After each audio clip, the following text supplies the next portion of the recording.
Граѓаните и денеска останаа покуси да слушнат од уставните суди зошто одлучиле да се исплаќаат 35% додаток. По информациите дека на платата од над 90.000 денари ќе земаат дополнителни 30.000 денари поради ризик и доверливост од Уставен суд Молк. Нема објаснување кој е законскиот основ за да може ова финансиско прашање да го регулираат со деловник, а не со закон кој треба да помине низ собраниските филтри. И од Министерството за финансии не објаснија по која ставка и основ ќе се исплаќаат овие пари. Уставниот суд, како посебен уставен орган, располага со буџет со кој што самостојно управува и одговара. Реакциите се редат и денеска. Осуда стигна од синдикатот на УПС. Сакам да посочам и да потенцирам дека согласно Уставот на Република Македонија правата од работен однос се регулираат исклучиво со закон или колективни договори.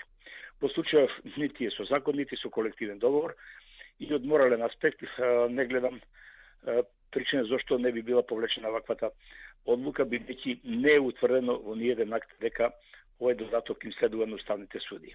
Од левица порачуваат дека со деловникот се уредува постапувањето и структурната поставеност во судот, но не и финансиски прашања. Ваквата безобзирност и самоволија од страна на уставните суди да самоиницијативно и неуставно си ги зголемат платите, на површина го изфрла нивниот кредибилитет и нивното правно незнање. Овој потек е само продолжение во низата фијаска на слабиот персонален состав на уставните суди.